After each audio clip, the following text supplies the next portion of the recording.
Rolling with the spread. With the spread.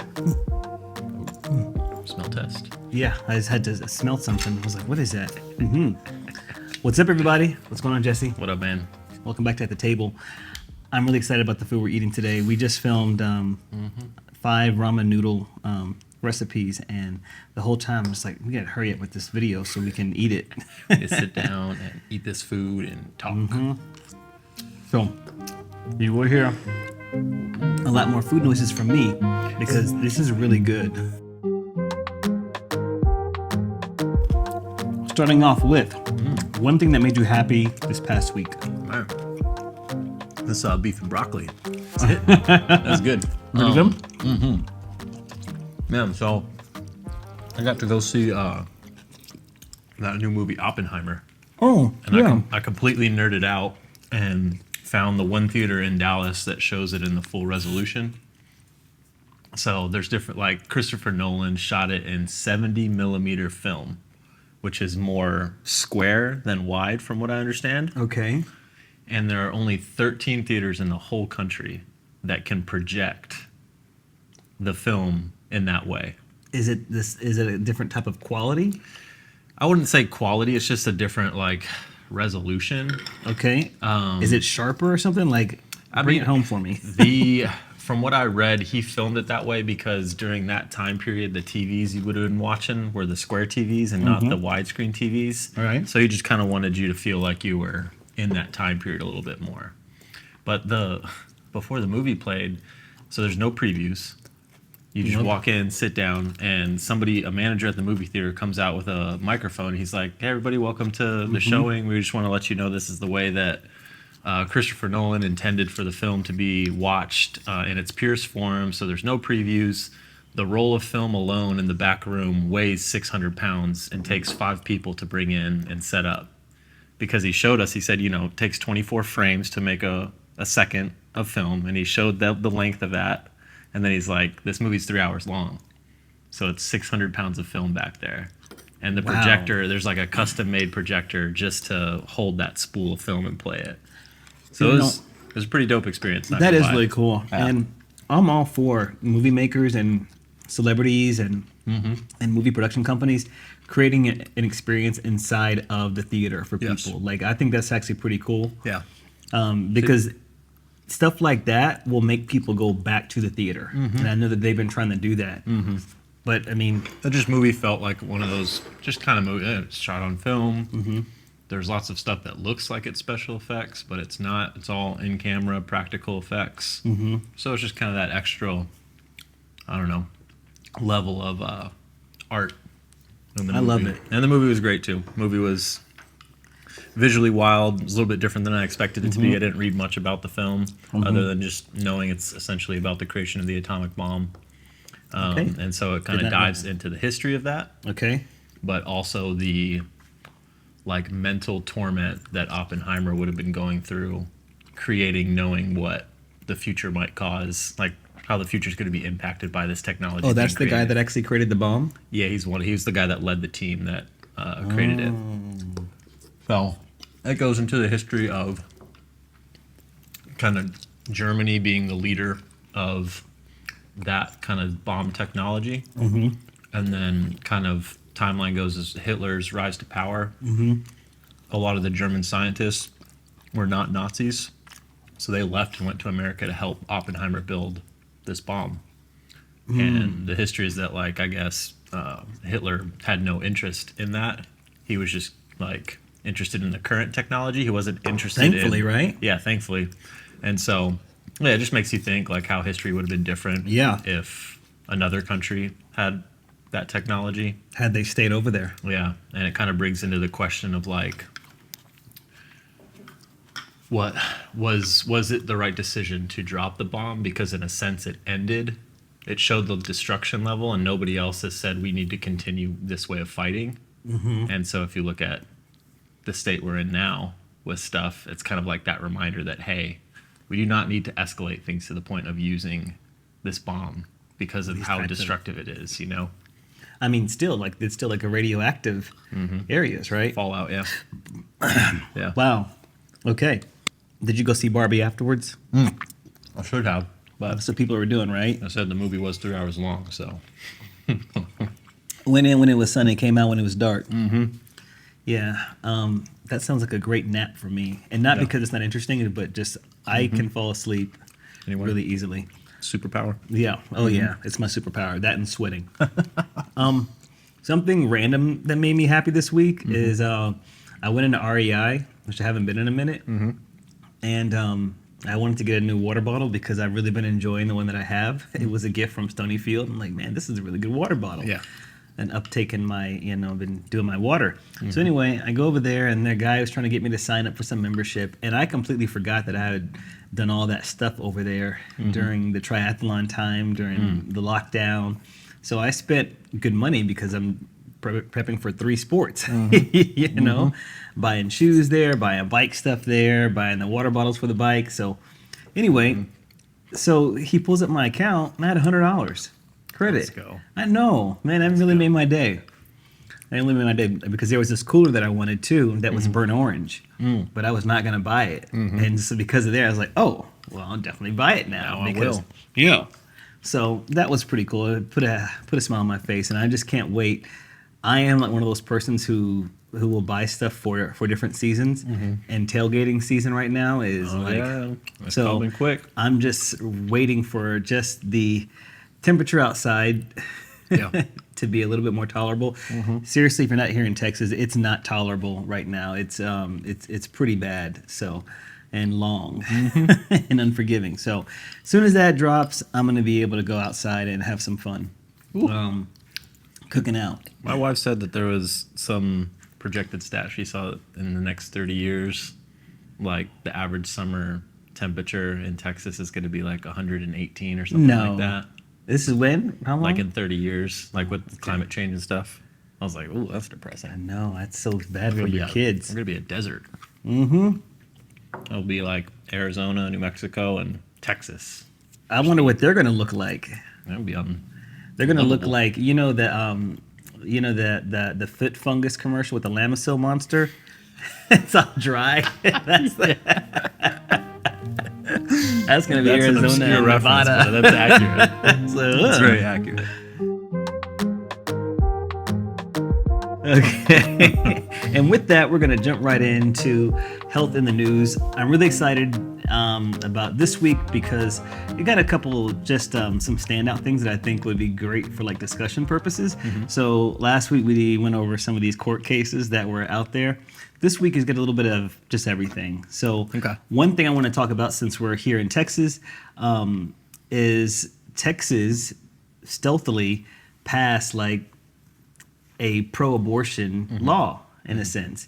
And so for those who are not aware or who are unaware, which I don't think there's anyone in the U.S. who's not aware of this, but they legalize abortion across the board, and there's been a lot of thoughts about that, and a lot of concern too, mainly from the medical professionals because they can't do their job very well because I think that in this article too, it is in where's the article from? NPR, reported on this, and what's happening though, like with abortion, particularly in politics, is that people are looking at abortion in a really singular and linear way, in that abortion is to abort healthy babies. And like that's the only time it ever happens. Yeah.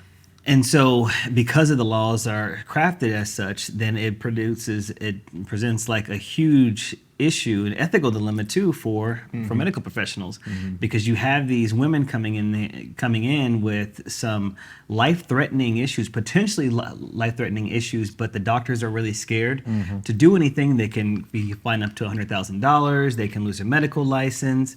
And right now, in fact, earlier this month, a district court ruled that Texas can't have as strict of these abortion bans, particularly when there are female complications. But they struck that down already. And so what this representative has done, Representative Ann Johnson, she's out of Houston, is she started to change the way that she talked about it. And so instead of talking about like we've got to legalize some parts of abortion, she just removed that name completely. And just talked about some of the different complications that women were having. One of them, which I think that you're familiar with, was ectopic pregnancy. Yeah. And there are about 13 women that they were using in some of these cases, in lawsuits and suing the state. But she was alluding to one of these cases in which basically the woman was having ectopic pregnancy. It could be fatal for her. But the doctors couldn't do anything and their hands were tied and they were really concerned too. And so currently what has to happen with this law, which is wild, is that the fetus has to die naturally, or they have to wait for the case to become severe enough, even though the doctors are already saying like, hey, this is pretty terminal. Yeah. They have to wait for literally the mom to almost die and get infected for them to actually go and do something. It's crazy. Which is pretty wild. So what she did was she started to talk about just some of those health complications that women were having. Yeah. And why there's a need for it to save their life or to save the life of the fetus or whatnot, but mainly just for the woman's life. And so it opened up a lot of people's eyes, and it was a bipartisan support, and she was able to get support for this. Wow. I know. So it's a really narrow interpretation of it, but I thought that was really interesting because how we talk about topics matters. Yeah. The words we use matter.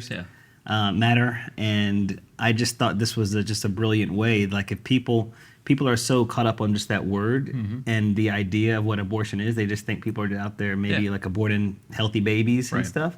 Some people are doing that, but a lot of people aren't. It's a really important thing. But yeah, it's that. Unfortunately, that word's just become tainted. Abortion, like it's either something that you're for or completely against, and we need these conversations. We need these representatives to bring stuff to the table to where we can actually talk about what's going on, because the nuance and these things that happen. And so I've got a friend that they had to experience the ectopic pregnancy, but in their case it's like the timeline worked out a little bit more in their favor because there was a miscarriage first before they identified it as a ectopic pregnancy. So there's still a bunch of stuff that they had to go through with radiation and doctors going in to try to take out the fetus that was there,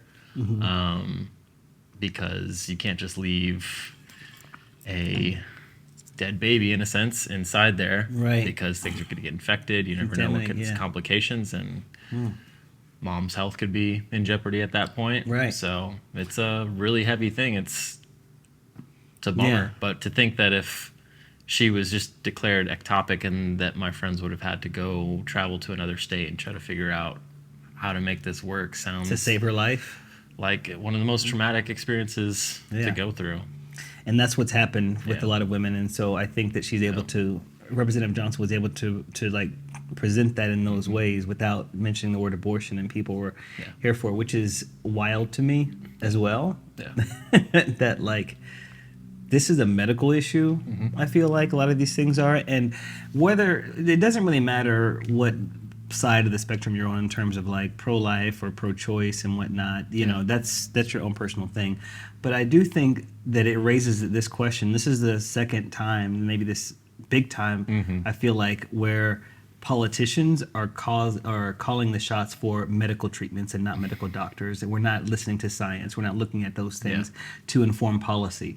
And so whenever you look at it like that, you also have to think like, yes, today we're talking about this topic regarding women's pregnancy, and women's right to make decisions for their bodies and whatnot. But what does that mean like for the rest of us? How far does this go? And I don't think that it's easy just to be in this sense of like, oh, that's them and not me. Because then when it is you're going to want someone to be saying something. And so I just feel like I find these discussions very interesting, because I don't think if we continue down this slippery slope, then we're going to be legislating medical stuff, harming ourselves potentially. And it's being driven by people without a lot of background in science. That's not good, man. It's not good at all. And it's almost like, I guess, some politicians kind of check a box of saying, well, I consulted, or I've appointed so and so, and it's just it's not enough, right? Right. We need to demand more. We need to make sure that the people that are these medical professionals are the voices that are like elevated, right, to be the ones that are telling people what to do. At least advising, saying, here's the information, here's what we're presenting. In the case of an abortion, a doctor's going to be way more inclined to say, well, these are the actual use cases where an abortion comes into play. Right.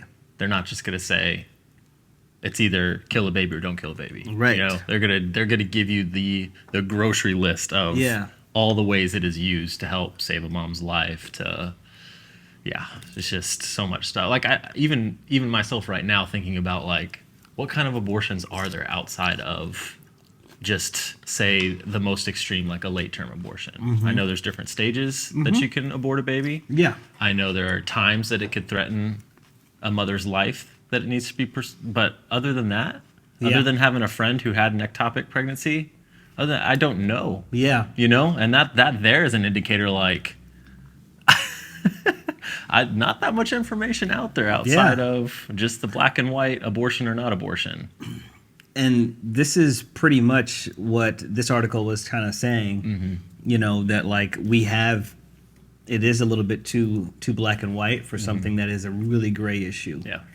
Very gray. So anyway, I thought this was really great. Shout out to Representative Johnson. Yes. The reason why I like this article is she was able to get bipartisan support and just kind of reach across. So it just is a reminder for all of us is that like the language that we use matters. And if you're truly concerned about an actual topic, then you'll do whatever it takes to get that end result. Yeah. Even if that means taking out certain language or reframing it. I just thought that was a great lesson. That's huge. That's massive.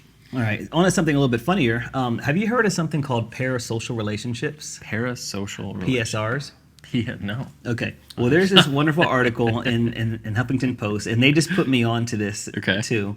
There was a study done back in 2008 out of Buffalo, the University of Buffalo, and it was looking at parasocial relationships. So first off, parasocial relationships is where somebody is emotionally invested in another person or a thing, or another person rather, and they have no idea the other person exists. What? So, just for instance, like, who's your favorite football team? Detroit Lions. All right. Do you get upset when they lose and stuff? Yeah. All right. So that's a parasocial relationship. Okay. Because, like your mood and whatnot, and so you're really invested in that. I thought you were talking about someone being a stalker, like. Well, no. I'm that is this person. I'm a part of their life, and they have no idea I exist. But that's what I was like. What? Well, I'm not ruling that out for some people. I mean, sure. I'm pretty sure that's one of them because people who like celebrities, they stalk. You think of like teenage girls or something with their favorite pop star or something. It's like yeah. So, this article, I think, is written by a psychologist, but they were talking about the different ways in which people have these parasocial relationships in sports and celebrities is because all the recent news about Lizzo with her stuff, and then Ariana Grande, and then they had stuff in here about Tom Brady, and then when Tiger Woods went through his thing and how upset people were. And so the title of the article is like, is it healthy to feel disappointed whenever your celebrities like let you down? Or when does it become unhealthy? It's a true first world problem, right? And I just loved it. I was like, what an awesome article. What an awesome. They're living with someone right now who has an unhealthy relationship. Oh, you Dallas Cowboy fans, you've been struggling. So. Oh, yeah, we have been. But I don't think so. Let me see. It basically was saying that it's better to focus on the community aspect of the fandom, and not necessarily the individual finding your like identity. Because I think that's the part where it becomes like problematic. It's okay to feel like disappointed whenever they don't meet your expectations, but we have to always remember that celebrities and sports players, they are humans too. And I that was actually part of my rant that sometimes I think people can like forget that like I'm a person. I'm a real person that like I need rest. I need a break. I've got my own issues going off besides sprinkling cilantro on some food so that you can, you know what I mean, and saying boom behind videos. And so is basically this article is saying like don't set yourself up for failure by trying to find your like identity in them, but just to appreciate their good qualities. And I think that it comes from the fact that like in this study in 2008 when they were first talking about PSRs, is that they did like a little case study in which there are some groups that did it and some groups that didn't do it. And the people that, or the real relationship. No, I'm sorry. So they did it with, the study in 2008 was actually to prove whether it boosts your self-esteem, and it does. Okay. Yeah. So they were saying that the people with low self-esteem in that group, they derived some sort of like satisfaction from that because they saw that celebrity as their ideal self. Yeah. It's like the saying, I'm living vicariously through you when you're doing something fun or whatever it is, or you see your celebrity like, oh man, like I want to be in their shoes right now. Correct. Could definitely boost your mood, get you excited, right? Right. So, and they said it's perfectly normal and it's healthy. But when does it become unhealthy? And I think it's when it really becomes a part of your own like identity. Yeah. I love the way we define stuff. Make it sound so smart. We do, man. Parasocial relationship. Parasocial relationship. And it reminds me of this show, My Strange Addiction. On AA, and I've only watched one episode. Oh man. I've only been able to watch one. I've seen a lot of those. Oh, I can't because they're cringe and mattresses and oh my god, the stuffing from rocks. Okay, stop. That's right. That's why I couldn't watch it. But the one that I did see was a black man with this ponytail, which is I was already like, okay, what's going on? A little bit of a red flag. Yeah, I'm already like, oh man, we starting off bad. He had the relaxer and everything, and he was dressed like he was back from the '90s. Which, hey, bro, do you? I'm like, this is gonna be a doozy. Yeah, let's see what we got. Oh, open up his house. He invited the cameras in. He has a whole bunch of dolls, and there are like set up on the couch, through the dining room, one standing up. And his thing is he believes in inorganic relationships, and they're a little bit easier than organic relationships. Organic would be like in-person, real life. So he prefers inorganic relationships. And he has relationships with these people. He even sleeps with one. I know. Because I was like, I was looking for the doll to be like, oh, that guy. What's that doll look like? The one with the shocked face. I was looking for that. I was like, oh, they're going to swing the camera around in the bedroom. Let's go to the bedroom. Let's see this one. But yeah, and he believes in that, and that's the way like he lives his life. And so this article just kind of made me think of the different ways that people can define a relationship. Yeah, that's true. As Zoe Deschanel says, it's not for me.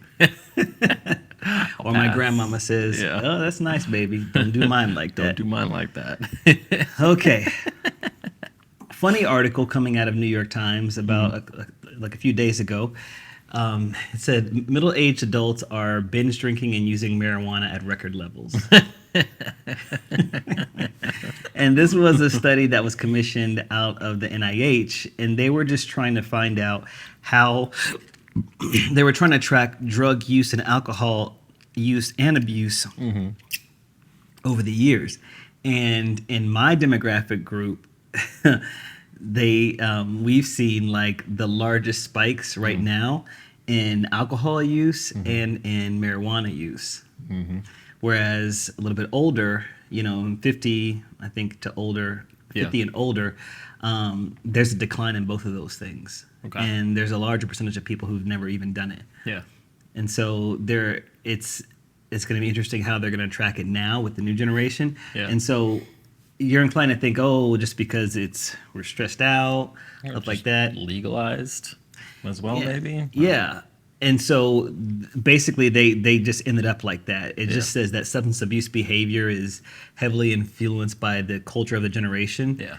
and the legal status of various drugs at various periods of life. And so when you think about our generation, like it was pretty big in like drinking culture. We had the Four Loko thing came out, and that was killing people. They had to stop that. They had the Red Bull, and partying. Yeah. So I think that our generation, we kind of started out that whole thing like, let's mix this together and see what happens. and pretty hardcore. So I can understand why. And then also marijuana just becoming legal now. We're at that age group where more and more people don't view it as like a serious drug. It's stress reliever or something like that. But the NIH is still commissioning the study, or they're still working on it. But they just it was just a funny article that you would kind of think that like, oh man, it's just because of the times, and I mean that is true. Yeah. But by and large, it's because of the culture of that generation. And ours is much more exploratory, I feel like. Not like the Gen Z. Gen Z is much more fluid, exploratory. That's true. There are some wild stats for them. Oh, I'm pretty sure. Man. Gen Z, y'all are, just save us. Just take care of me. Just take care of us. Don't put us away. Right. And this one I wanted to, just round off today with a really helpful one that I think that we all kind of maybe know the answer to these, but maybe we don't know. And there's one surprising one. There's this article out of MBG Health, Mind, Body, Green. And they were talking about the 5 daily habits that people can do to curb late night cravings. Now, this spoke to me because I am, my hunger spikes in the evening time. Like it's off the charts. Like after 8 o'clock is when I finally get hungry. Yeah. And so, and I've worked with doctors on this to try to get my appetite going, but it's just, some people are just hormonally, this what happens. So I like this, but one thing that they said in particular, so besides all the things that, that I would probably say, staying consistent with your meals and snacking throughout the day. So that way you've got sufficient stuff on your stomach. You're not, by 8 o'clock, you're not super hungry and you're just ravenous. Being intentional about your portion sizes. Again, if you keep these meals like really small and eat several times throughout the day, then you just mitigate the risk of that binge eating later on in the evening time. They said fiber. Bump up your fiber intake. Okay. Which I think that's it's pretty solid. Yeah. Makes you feel full. Be careful of some of the foods that make you bloated. Yeah. I think that's what happens to me when I kind of stay away. Sometimes I have fear of food. So I'm just like, oh my God, I don't even know how I'm going to react today. So I have done some stuff to kind of understand a little bit more of my gut health. Yeah. But it's just always been that way, like as a kid. So I like to, as my doctor once said, I was so mad at him. I said, hey doctor, whenever I eat fish, my stomach hurts. So I'm just trying to figure out what to do. And he said, oh, just when you eat fish? And I said, yeah. He said, stop eating it. So anyway, I want to do something, and he just kept talking. No. So I was like, oh, I need a pill. I need something to help. I need you to make it so I can eat this dang fish. It's like saying no to fish and grits. No. Yeah.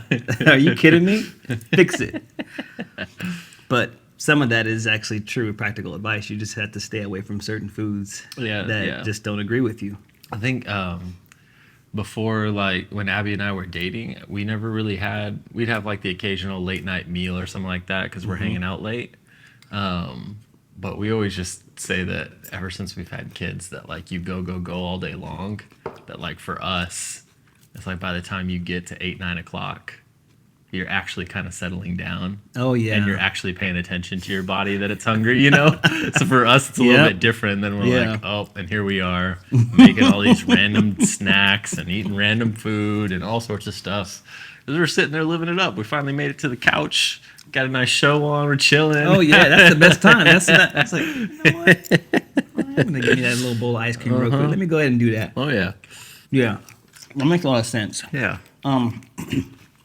So another one is don't skimp on carbs. Yeah. Makes sense. And even when I work with some people behind the scenes, oftentimes the cravings that we have are indication that we are nutrient deficient in some areas. So when we're craving salty or sugary food sometimes, or carb, it means that sometimes it could mean that we're deficient. Yeah. And so I think that this is one that's a really important one. I think that because everyone thinks that you got to, stop carbs to get fat. stop eating those because that's going to make you fat, and it's just not true. Not true. Yeah. It's not.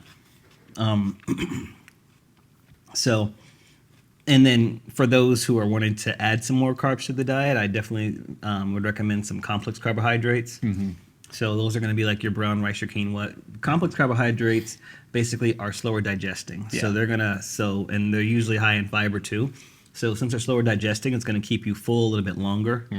So I can see why this one would also be one that you would want to eat, complex carbs, because it's going to slow down those cravings. Whenever you eat something sweet, it processes it, the simple carbs. So Yeah. now, this last one I thought was a really good idea, and it made a lot of sense to me. Okay. This last one was incorporate a sweet treat earlier in the day. So basically, they were saying have dessert after breakfast or during lunch. Okay. And Never thought of that. yeah.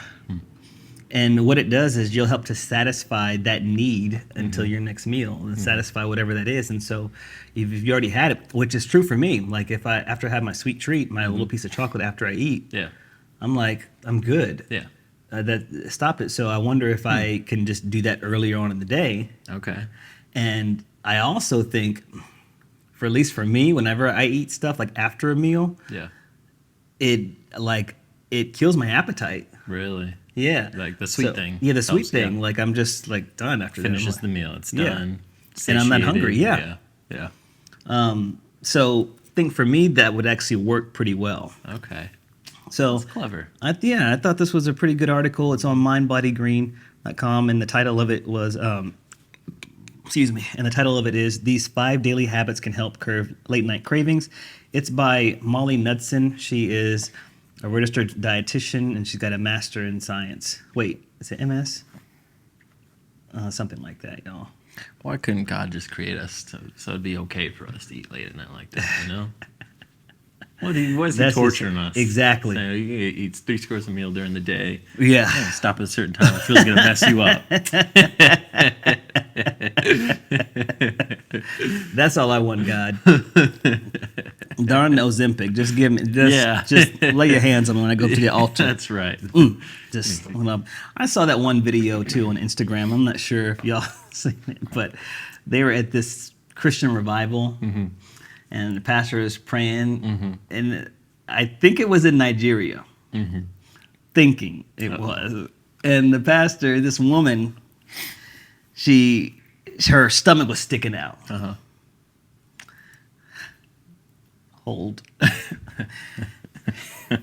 He lays his hand on her stomach and starts to pray for her. Okay. And little by little, her stomach gets smaller. And he's like, look at that. God is sucking away the fat. It's sucking away. And she's like, oh my God, God sucked away all this fat. I lost so and so many pounds on the altar. And I was like, oh my God, this is cringe. What is happening? But I couldn't look away. But yeah.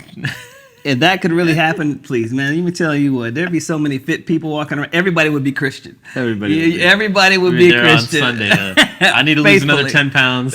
Game during the week. Come back, pray it off, Pastor. Faithfully. Look at that. Oh my gosh.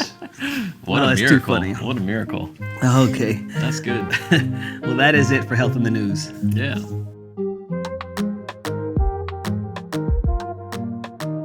That kind of leads into my rant, actually. Okay. Yeah. The late night eating. So this last week or weekend before last, I was together with some friends, met up at a buddy's house, and we everybody kind of brought a bottle of their favorite scotch or whiskey, and we just enjoyed it and hanging out, chatting, and late night we're like, hey, it's been a minute. Let's go get some Waffle House, right? Oh, yeah. So speaking of late night eating, where else to go, And we go to Waffle House, 10, 15 minutes away, one we used to go to all the time. We walk up.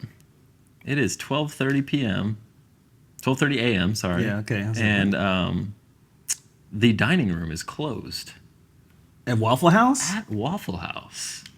So my rant is with them because Jesse, they literally they've installed a walk-up window that slides open. No. So you don't even drive through. You walk up and have to order your food from the window, and you can't go sit in the dining room. It's locked and closed. that must be for certain areas. Because that's like... We figured it must have been. We were like, maybe this is... At first we were like, okay, maybe a COVID thing, like something they did so they could still stay open and not have their dining room, COVID. You know? Mm-hmm. But then when we went to another one, same thing. Same thing? Same thing. Oh, I wonder if that's a policy now. Oh, well, we found one. Okay. After we gave up, I went home and ended up driving through Whataburger, got myself a honey butter chicken biscuit. That's what I'm talking about. Ooh. Potato taquito with cheese, and so it was lit. But let me just say, Jesse's late night cravings, y'all, are really not the same late night cravings that I'm having. Mine are due from lack of eating. Let me just say that. That is, take from that what you will. So hey, I text my buddy. I said. Never have I been so disappointed in a honey butter chicken biscuit. And it's just because I was expecting Waffle House for the last 4 hours, man. And so, yeah, we looked up because we literally tried calling a couple. We were like, call, see if somebody picks up, and we can just ask before we go drive into another one. Right. But we found one that still is just open 24/7 dining room. And so I literally think it might just be... a safety thing? Yeah, like if there's enough incidents that happen at a location, they just decide to say, hey, once 11 o'clock rolls around, we close the dining room kind of thing. And so, but man, I've never been so disappointed. Oh, of course. I mean, because so sad. Yeah. So sad. Like you can really taste it too, like as you're walking in. Oh, yes. And them saying, hey, good morning. I was like, yes. Oh, yeah. My God, yes. I was ready for a nice little cup of coffee in the morning. Yeah. I was ready for my hash browns and my peanut butter waffle. It's great people watching. You just have to watch discreetly, but it's great people watching too because you got all kind of characters that come in and just it's a vibe. But it's sad though that I'm pretty sure it's for like safety, because I think I heard something too where there was a break-in at one of them and it was just like oftentimes it's just like two people there, like a female and just a cook. It's literally whatnot. Cook and a server. Yeah, that's it. And that can get kind of dangerous, and it's just a sad testament to the world we live in, but those are the times. So, I was bummed. Sorry that you couldn't get your late night craving in. I'm not gonna ask you why you were craving that at 12 a.m., but it's okay. I already know. I don't judge. You know my cravings. That's right. So my rant is a little bit about I guess the word that I would like to use is grace. Mm-hmm. I don't think that we're giving each other maybe enough grace. I'm not giving Waffle House enough grace. You're not giving Waffle House enough grace. They don't get no grace though for closing up. Because who wants to go? The audacity to ask me to go to a takeout window for Waffle House? No. No, I want that hot fresh meal. Yes, I'm not gonna. I don't want to take that plastic. Home. Yeah. I'll do that, and I'll just do DoorDash. Then if you're gonna do that, I'm not gonna stay at home. Have me walk up here. No. Yeah. But but it's about grace, and it's been on my heart just because I know that. So for me, a lot of people have been like, "Hey, Kevin, like where you at, et cetera, et cetera." And I'm still here. I'm still posting and whatnot. So part of that has to do with the algorithm, and the other part just has to do with remember that I'm a real person, and that I need a break too. Yeah. Coupled with that, I've been open about my mental health journey. Sometimes people want me to post more, talk about that, and I have no problem doing that whenever I feel well and whenever I feel led. Yeah. So this summer for me has been a lot more challenging. This whole year has been one of the most challenging years I've had, since I started Fit Man Cook actually, just emotionally, business wise, just and mentally, and so it's just taken a big strain, and so it's disheartening because I'll get angry and.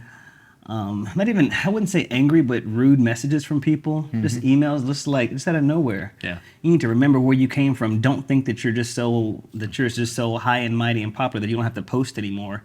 Okay. And literally I'm getting, and there's not just one, several of these types of emails. I'm just or messages, and I'm thinking, sometimes I respond, I'm just well, you obviously don't follow me because I've posted 3 times this week.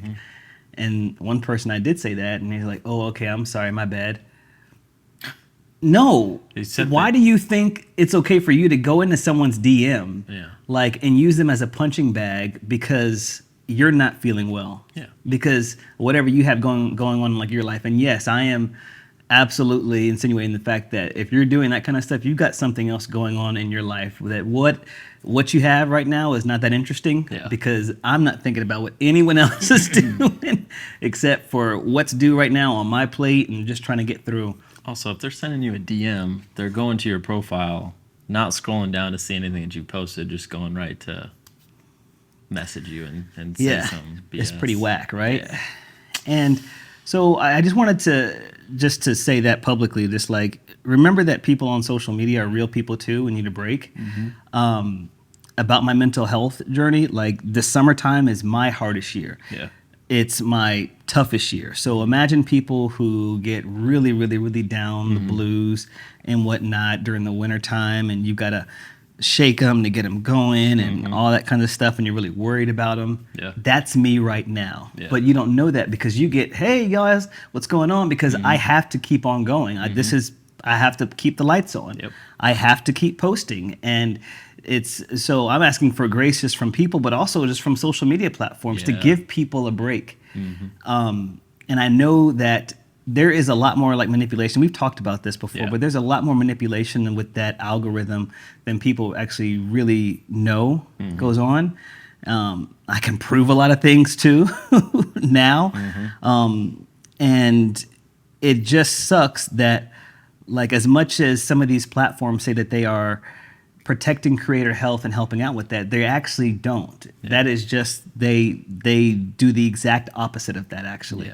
I think they put more pressure on creators to continue to create content regardless of what they're going through. And even some of those posts are actually pretty good for engagement, so they like that too. You know what I mean? So my idea would be to have something on social media there where you can, like, you know how people can say, I need a break, and they like deactivate their profile? Yeah. Instead of doing that, there's an option behind your thing, and it just says mental health break. Yeah. And you click it, and then maybe like your profile has like a little ring around it to know that, hey, this person is on a mental health break. Or if you could set it up just for people to, I'm on my mental health break, here's my latest 3 recipes in your case. Go check these out. Yeah. Like if you need some inspo. Yeah. There you go. That, yeah. And if people want to know, and then like the platform can also do a good job by like making sure that when that person comes back, that they can promote their posts among their followers, which they don't do actually, which leads to much more extreme ways for people to try to get views. I mean, how many times have you seen these prank videos that are just set up and people can get hurt or they get their feelings hurt or get beat up just because this is the way this stuff is set up. Because it won't allow, even if people select to follow you, you have it's to designed jump through hoops to make sure you see their stuff. It's designed that way to get the creator to think about other ways, and so they're putting their own lives like in jeopardy. But thinking like, you know, you can set that up there like on their profile. People can see that they're on like a mental health break. Then you also know which content people have not been, you know, they didn't like engage with perhaps. So during that mental health break, maybe the algorithm can reshare some of that stuff. It can pop up in their feeds. So that way, you know, they're also getting the love like that too and engagement. You can also send someone a kind note. Hey, send this person a note. Jesse's on a mental health break. Send them a nice note, and they'll get it whenever they return. So there's like a little, like a back door thing. Can't and wait you can to have you back. Can't wait to see the next recipe. Yeah, whatever. Just it people, is. so that way you feel like, oh man, I'm a person. I'm not just like, you know, people can see me. And I just feel like, and I mean, that's something that I just came up with, and I feel like there's way smarter people over at Google and Facebook and Meta and all these other, you know, YouTube. It's way easier just to go virtue signal, you know, and, and say we're all about the it's virtue than actually do something that. But I just feel like that's just like a solid idea that could actually work and really help out. And then if people, and I know people, people will abuse it, that's okay, because you know what's going to, you know, help out with that? Their community. So if they see the person keeps like abusing that, then their community will stop engaging with them. Hey, so and that's authentic, right? So it polices itself. On one thing, it's hearing you say that it's sad to think that that like a technology like that needs to be created in order for us as people on these platforms to understand that these creators are humans, you know, and that Kevin's not posting or I'm not seeing his post, it must mean he thinks he's too good to be posting or something like that. And it's kind of like, that's the conclusion we're going to jump to? Yep.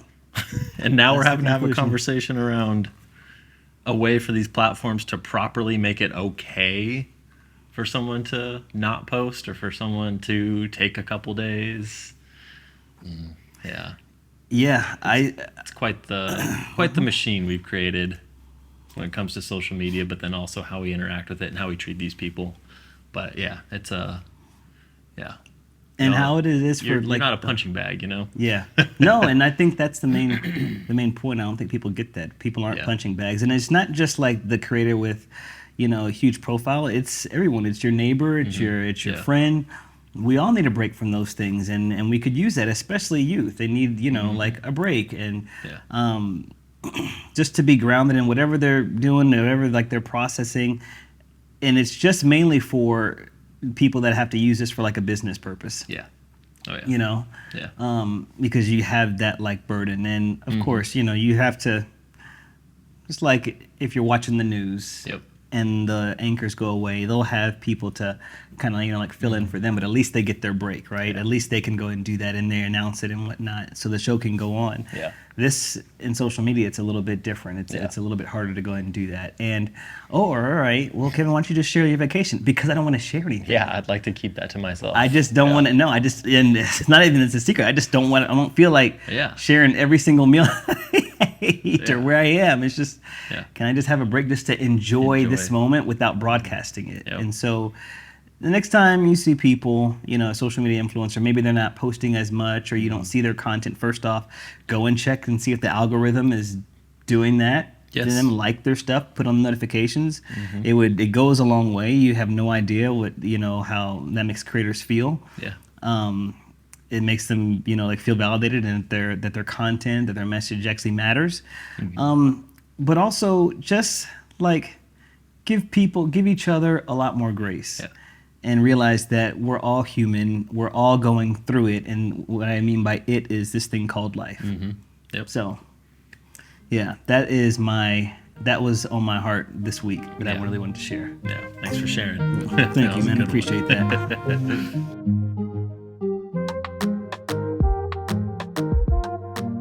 Okay, so lastly, check in. How are you, man? Doing good. Busy, wild week last week. This week feels a little bit more normalized, so I'm happy a little bit. Breathe a little bit easier after a long week, but yeah. I feel that was good for me too. It's just I'm feeling good this week. Yeah. I'm feeling, I had a good doctor's appointment yesterday. Nice. And the summer's coming to an end, so I feel like that's also feels so close but so far. Yeah. Because the heat also keeps everyone inside, and I think that affects people's moods too, because they can't get a lot of that vitamin D that we're used to getting. Well, I mean, you can get it, but you're also going to get sunburn and heat stroke and everything and exhaustion.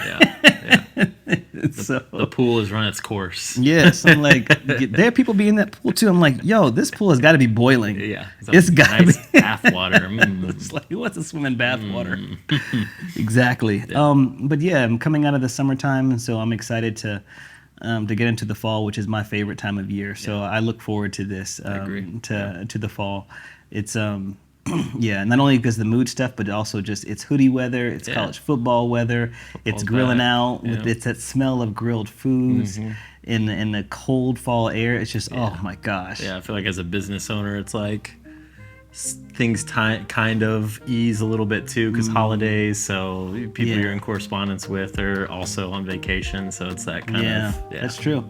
It starts to kind of settle just a little bit, and for the big roundup at the top of the year again. But this is but I'm excited about that, so it's made me happy. Heck yeah, man. Good. That's good stuff. So cool, man. Thank you all for listening. Cheers with our giant water bottles. I know, with your expensive Yeti.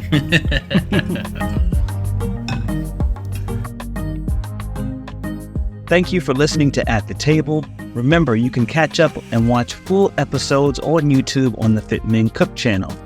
And if you enjoy the podcast, please consider giving us a 5-star review on whatever platform you're listening on. In the meantime, be kind to yourself, to each other, and break bread. See you next week.